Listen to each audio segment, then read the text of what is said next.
Hi everyone, my name's Angela and today I'm going to be talking about all the books I read in February and all the books that are on my radar for March. We're going to keep the synopses a bit shorter in this one because you can always go on Storygraph or Goodreads and read the synopsis. I'm going to focus on how I felt about them and what rating I gave them, so let's get into the books. First up in February, I finished Redemptor by Jordan Ifueko, which is the second book in the Rae Bear duology. This is a whimsical West African inspired YA fantasy series, and I gave the second book 4 stars. It didn't enchant me the same way that Rae Bear did, the first book in the duology, but I still really enjoyed it and I thought that the author managed to wrap up the story in a neat way. Highly recommend the duology. I feel like I've talked about this series a lot lately, but I really do think if you're looking for something unique and magical and whimsical in YA fantasy, you should definitely pick up the series. Then I read A Love Song for Ricky Wilde by Tia Williams, and unfortunately I did not love this romance. This is a contemporary romance with a magical realism element, and there's also an element of it that takes place in Harlem in the 1920s. Our FMC is starting a flower shop and she meets the MMC in New York, and I feel like I'll keep it vague on the magical realism element because I didn't actually know what it was going to be. I thought perhaps there would be some kind of time travel because we do get chapters of the MMC in the 1920s at the beginning of the book. Unfortunately, I didn't love this one. I gave it 2.5 stars. I think basically the insta-love scenario combined with what the magical realism element ended up being just put me off, and it didn't give me the feelings that I want to feel when I'm reading a romance book. I thought the first half of the book was really engaging and I had a lot of hope, but the second half just really let me down personally and I didn't enjoy it. And I feel like giving Tia Williams a 2.5 star just feels so crazy because I gave 7 Days in June 5 stars, but I have to remind myself that 2.5 isn't the worst rating you can give a book. Like, I could have given it 1 star, and that's just not the experience, so 2.5 rating isn't good, but it's not like it's the worst book I've ever read. I wouldn't discourage anyone from trying it out. It just wasn't to my taste as a romance reader. I think I've gotten pretty picky. I think I've read like 70 romance books at this point over the past few years, so I'm a lot pickier than I used to be. Then I read The Spell Shop by Sarah Beth Durst, which is a cozy fantasy with a subplot of romance. This takes place in a world with a bunch of different magical creatures, and magic is only permitted to be used by certain people, and so the common people can't use magic, and there's a lot going wrong with the environment that needs to be fixed by magic. So our female main character, who is a librarian, decides to start a spell shop, which is really a front for selling spells to these common folk who don't have access to magic otherwise. This one is really cute and fun, if not a little boring. I ended up giving it 3 stars because I was bored. At certain parts, I kind of just wanted to keep it moving. I did have the audiobook, so I think if I would have had just the physical copy, I would have been like really trudging through it more. I do think it's a fun, lighthearted, easy read that's worth your time if you're in the mood for that, but as someone who prefers high fantasy, high stakes fantasy, I'm just still wondering if cozy fantasy is really for me. So I liked this, but I didn't love it. My husband just texted me and said that I can have his paczki because we bought paczki the other day and he got a 3-pack and I got a 3-pack. And he was like, you can have my last paczki. And if that's not love, I don't know what is, because I fucking love paczki. Okay, next up we have the final book in a trilogy that I absolutely love, and that is The Sinister Mystery of the Mesmerizing Girl by Theodora Goss. And this series is called The Extraordinary Adventures of the Athena Club.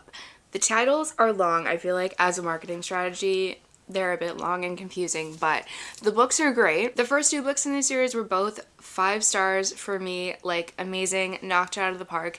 This one I'm giving a 4 star because I felt like after the absolute romp and delight of the second book, which is like, it's right here, it's like really long and they're like traversing through Europe. It's not as exciting. It wasn't as good as the second one, and as a finale, you know, obviously I expect the finale to be more of like a boom, like explosion of amazingness. That was such a cringe way to say that. Like, I almost wish, I mean, this is impossible for plot reasons, but I almost wish that this book would have been second and the second book would have been the third book, because it was just so much more like epic and long. But I still really enjoyed this. I mean, 4 stars is still a really high rating, and I just loved being back with these characters. If you don't know what this series is about, basically we have all of these girls who are either the daughters of or the experiments of famous Victorian literary characters. So like Dr. Frankenstein, Dr. Jekyll, Mr. Hyde, Rappaccini, Dr. Moreau. We have some vampire stuff that gets introduced in these books. We also have some Egyptian stuff that gets introduced in this book especially, which was so fun because I love Egypt stuff. So highly recommend this series. It's basically a mix of fantasy, adventure, mystery, and found family, of course, and like girl power vibes. It's really great. This one just didn't knock it out of the park the way that the first 2 books did. Then I read The Liar's Knot by M.A. Carrick. Let me move it over here.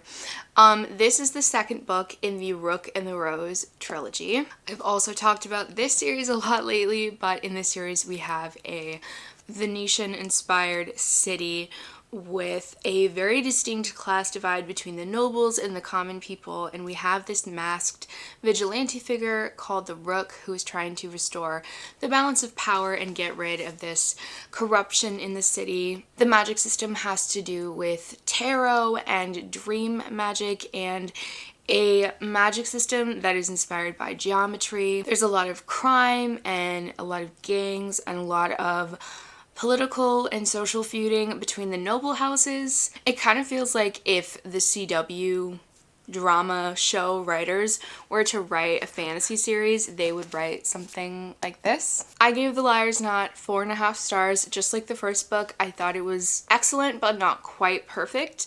I'm excited to read the third book and finish out the trilogy hopefully this month. I am going on vacation this month, which complicates things a little because I don't really want to be like lugging a big fantasy book around.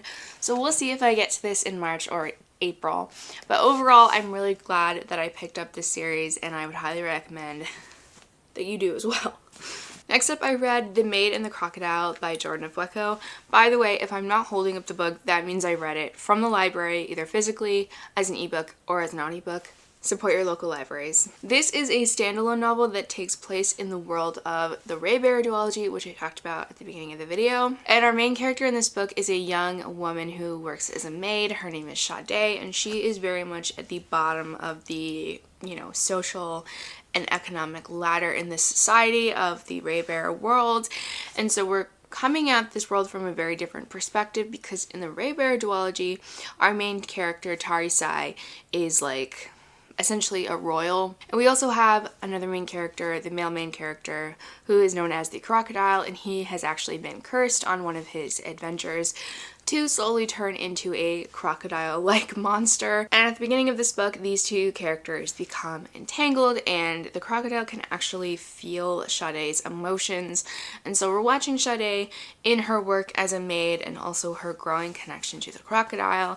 There may or may not be a romance as well. I ended up giving this book 3 stars. I thought that Jordan Fueko had a lot to say about workers' rights and class that I really appreciated, but it didn't necessarily mean that I loved the book, I agreed with the message a lot, but book itself as a YA fantasy didn't enchant me the way that the Raybearer duology did, and I just felt like more meh about it. So give it a try if you have read the Raybearer duology. I would not recommend starting with this one because I feel like a lot of the world building really takes place in the duology and not in this one, but it is a shorter book, so if you really liked that series, give it a try. You might love it a lot more than I did. Lastly, I read A Caribbean Heiress in Paris by Adriana Herrera, which is a historical romance book. This takes place in Paris in 1889 at the big exposition, and our female main character, what is her name, Lucelana,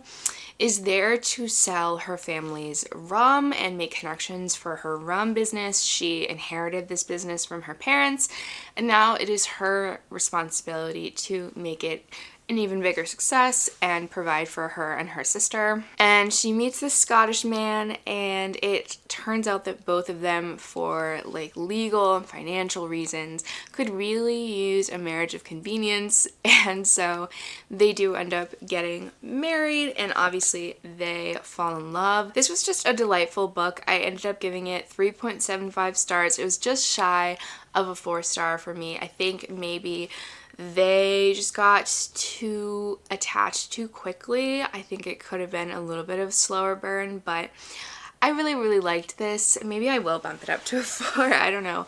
I just had a really great time listening to this book. It was very well written. I'm really impressed with Adriana Herrera's writing style. I also think the characterization was amazing, and I think the steamy scenes were great. I don't have a lot of negative to say about it. It didn't necessarily blow me out of the water the way a favorite romance book does when I'm reading it, but I just thought it was really well done, really well crafted, and this is the start of a trilogy.